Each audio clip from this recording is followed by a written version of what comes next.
Hello friends, welcome to Eklavya classes. और आज हमारा टॉपिक है मध्य प्रदेश के राष्ट्रीय उद्यान।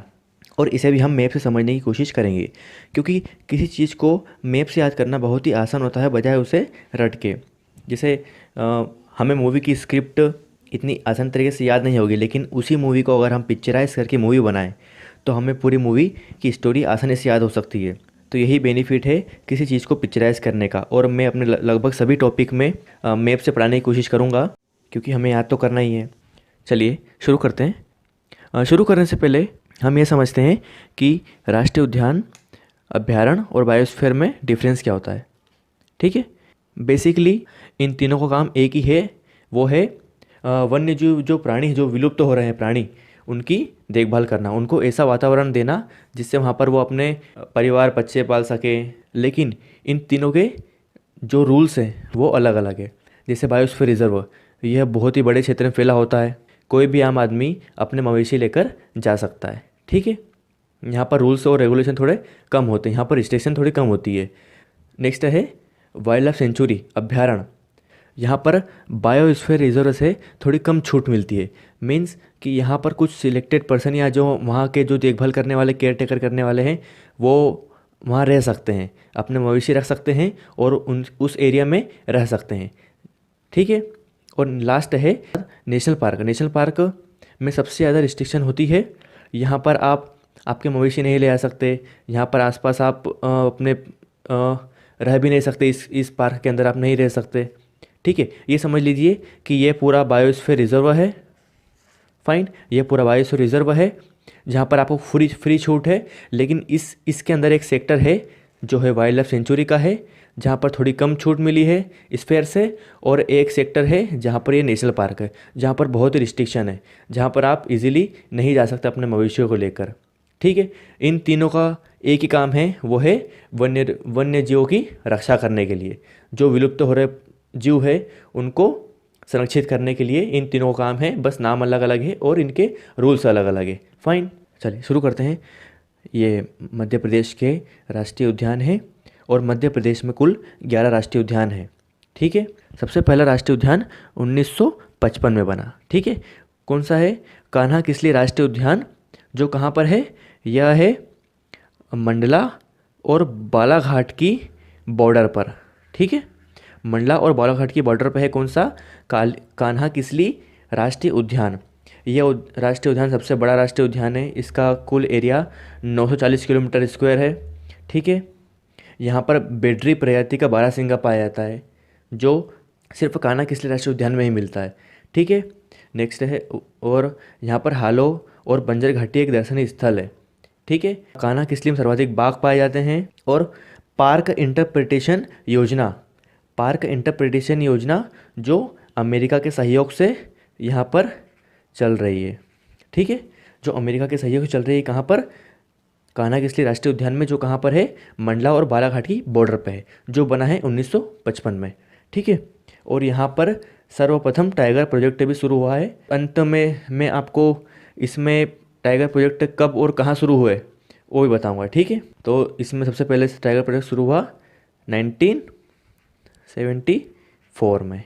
ठीक है, 1974 में यहाँ पर टाइगर प्रोजेक्ट शुरू हुआ सबसे पहला। ठीक है, नेक्स्ट है 1958। ठीक है, 1958 में माधव राष्ट्रीय उद्यान जो कहाँ पर है? यह है शिवपुरी में। फ्रेंड्स, कहाँ पर है? शिवपुरी में। माधव राष्ट्रीय उद्यान शिवपुरी में है। यहाँ पर सांख्य सागर झील और जॉर्ज कैसल भवन स्थित है। ठीक है, सांख्य सागर झील और जॉर्ज कैसल भवन। और यहाँ से नेशनल हाईवे 3 जो आगरा से मुंबई जाता है, यहाँ उत्तर प्रदेश है और नीचे महाराष्ट्र है। तो यहाँ से इस होते हुए शिवपुरी से होते हुए माधव राष्ट्रीय उद्यान के बीचों बीच से होते हुए नेशनल हाईवे NH3 निकलता है। ठीक है, ये बहुत ही इंपॉर्टेंट है फ्रेंड्स कि NH3 कहाँ से कौन से राष्ट्रीय उद्यान से निकलता है, तो वो है माधव राष्ट्रीय उद्यान, जो कहाँ पर है? शिवपुरी में। ठीक है, नेक्स्ट है 1968। 1968 में 2 हुए हैं। पहला है बांधवगढ़ राष्ट्रीय उद्यान और दूसरा है फॉजिल राष्ट्रीय उद्यान।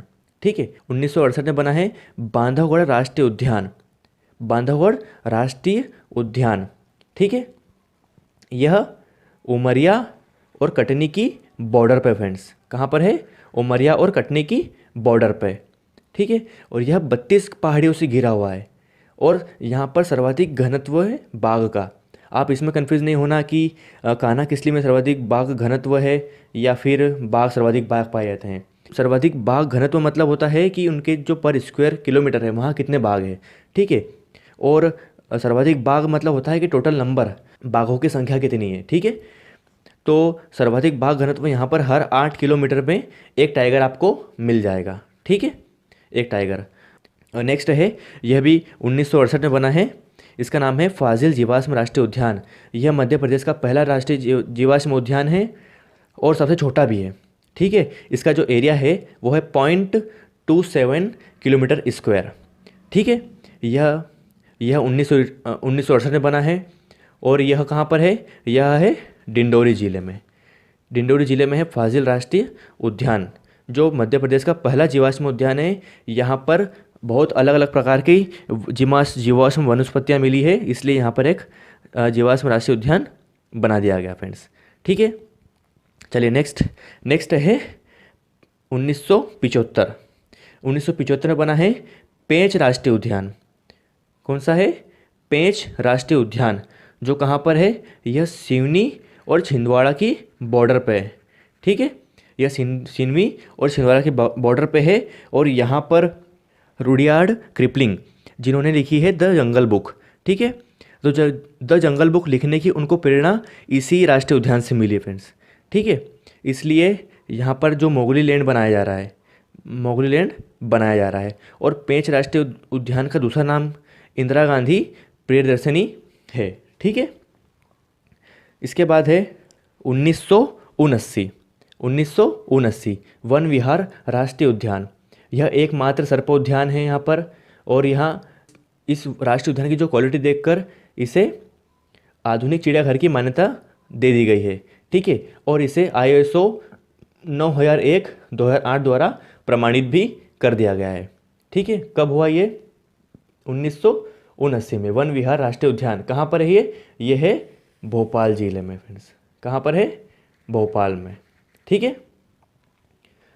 एक सर्पोद्यान, एकमात्र सर्पोद्यान भोपाल में ही है और आधुनिक चिड़ियाघर की मान्यता दी हुई है फ्रेंड्स।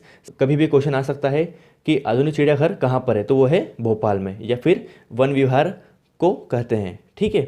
और ऐसा भी आ सकता है कि एकमात्र राष्ट्रीय उद्यान कौन सा जिसको ISO सर्टिफिकेट मिला हुआ है, तो वही है वन विहार राष्ट्रीय उद्यान, ठीक है।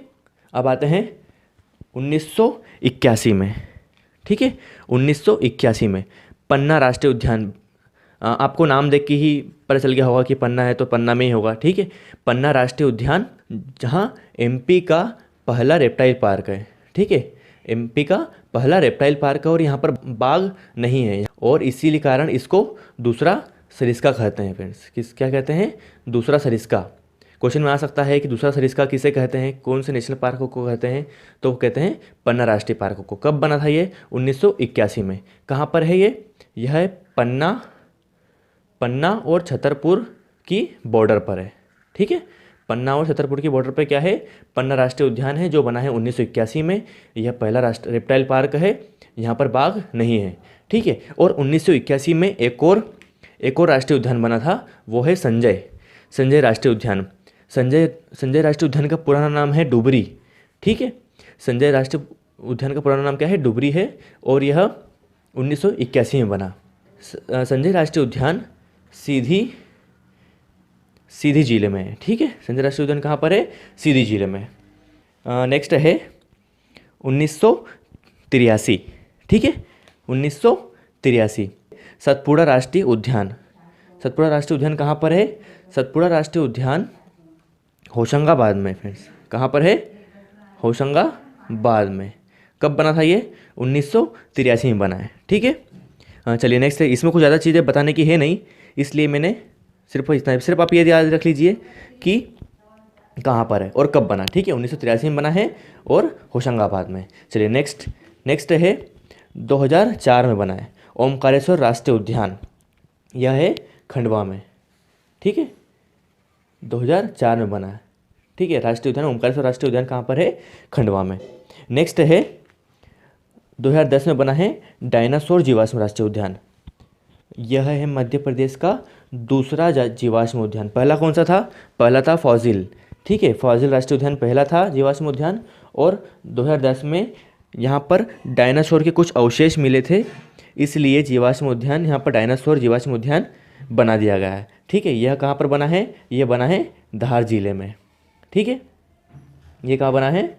धार जिले में बना हुआ फ्रेंड्स। ठीक है, अब देखते हैं कि कौन सा राष्ट्रीय उद्यान टाइगर प्रोजेक्ट में कब शामिल हुआ। ठीक है, तो सबसे पहले हुआ है कान्हा किसली। ठीक है, सबसे पहले कौन हुआ है? कान्हा किसली। कान्हा किसली राष्ट्रीय उद्यान है जो सबसे पहले टाइगर प्रोजेक्ट में शामिल हुआ। मैंने आपको सबसे पहले बताया था, यहाँ पर लिखा भी है। ठीक है, सर्वोत्तम टाइगर प्रोजेक्ट में शामिल हुआ कब हुआ? 1974 में। कब हुआ है? 1974 में। ठीक है, अगर अब पेपर में अगर सिंपल क्वेश्चन आना होता है तो वो सिर्फ यही पूछता है कि इस टाइप से जो राष्ट्रीय उद्यान है वो कहाँ पर है, या फिर ये पूछ लेता है कि कब बना। लेकिन अगर उससे क्वेश्चन का लेवल बढ़ाना है तो वो यह पूछेगा कि इस राष्ट्रीय उद्यान को टाइगर प्रोजेक्ट में कब शामिल किया गया। ठीक है, तो आपको जानना ज़रूरी है। ठीक है, कब हुआ ये? 1974 में, जो सबसे पहला है। ठीक है, दूसरा कौन सा है? दूसरा है पेंच राष्ट्रीय उद्यान। ठीक है फ्रेंड्स, पेंच राष्ट्रीय उद्यान दूसरा राष्ट्रीय उद्यान है जो टाइगर प्रोजेक्ट में शामिल हुआ। कब हुआ ये? ये हुआ 1983 में। ठीक है, 1983 में शामिल हुआ। कौन सा? पेंच राष्ट्रीय उद्यान, जो है दूसरे नंबर का। मैं नंबर डाल देता हूँ आपको ताकि आपको इजीली समझ में आ जाएगा। ठीक है, यह है पहला, यह है दूसरा। ठीक है, फिर तीसरे नंबर पर कौन सा? बांधवगढ़ फ्रेंड्स, बांधवगढ़। ठीक है, कौन सा है? बांधवगढ़। बांधवगढ़ है तीसरे नंबर पे। बांधवगढ़ तीसरे नंबर पे है, जो कब हुआ है? 1993 में। कब हुआ है? 1993। ठीक है, यह तीसरा राष्ट्रीय उद्यान है जो टाइगर प्रोजेक्ट में शामिल हुआ है। ठीक है, अब है चौथा। चौथा कौन सा है? चौथा है पन्ना राष्ट्रीय उद्यान। पन्ना राष्ट्रीय उद्यान जो कब हुआ है? जो हुआ है 1995 में। ठीक है, 1995 में हुआ है। यह चौथा राष्ट्रीय उद्यान है जो टाइगर प्रोजेक्ट में शामिल हुआ है। ठीक है, पांचवा कौन सा है? पांचवा है सतपुड़ा राष्ट्रीय उद्यान। ठीक है, जो 1983 में बना है और उसे 2000 में टाइगर प्रोजेक्ट में शामिल कर लिया गया। ठीक है, यह पांचवा राष्ट्रीय उद्यान है जिसे टाइगर प्रोजेक्ट के योजना के तहत शामिल कर लिया गया। ठीक है, अब छठा है संजय डुबरी। संजय डुबरी इसका नाम है। 1981 में बना है ये राष्ट्रीय उद्यान, लेकिन इसे 2008 में, ठीक है, 2008 में इसे टाइगर प्रोजेक्ट में शामिल किया गया और ये छठा राष्ट्रीय उद्यान बन चुका है। इस तरीके से मध्य प्रदेश के 11 राष्ट्रीय उद्यानों में से 6 राष्ट्रीय उद्यान हैं जो टाइगर प्रोजेक्ट में शामिल है, और एक अभ्यारण्य है। ठीक है, एक अभ्यारण्य है जिसका नाम है रातापानी। रातापानी अभ्यारण्य। ठीक है, रातापानी अभ्यारण्य है जो है रायसेन में। ठीक है, रायसेन जिले में है रातापानी अभ्यारण्य जो रायसेन जिले में है। यह भी टाइगर प्रोजेक्ट में शामिल है। ठीक है, पहले मध्य प्रदेश को टाइगर स्टेट भी कहा जाता था, लेकिन अब मध्य प्रदेश का नंबर तीसरा हो चुका है। पहले नंबर पे कर्नाटक आ चुका है, दूसरे नंबर पे पश्चिम बंगाल आ चुका है, और तीसरे नंबर पे मध्य प्रदेश हो गया है। ठीक है, जो टाइगर प्रोजेक्ट के जन्मदाता पूरी दुनिया में जो जन्मदाता है उनका नाम है गेनी मैनफोर्ड, और जो भारत में जो टाइगर प्रोजेक्ट के जन्मदाता है उनका नाम है कैलाश सांखिल्य। तो ये थे मध्य प्रदेश के राष्ट्रीय उद्यान। आपको ये वीडियो कैसा लगा हमें कमेंट बॉक्स में लिख के ज़रूर बताइए, और आपको किस टॉपिक के ऊपर वीडियो चाहिए वो भी लिखिए। मैं जल्दी से जल्दी उस वीडियो बनाने की कोशिश करूँगा। Thanks for watching.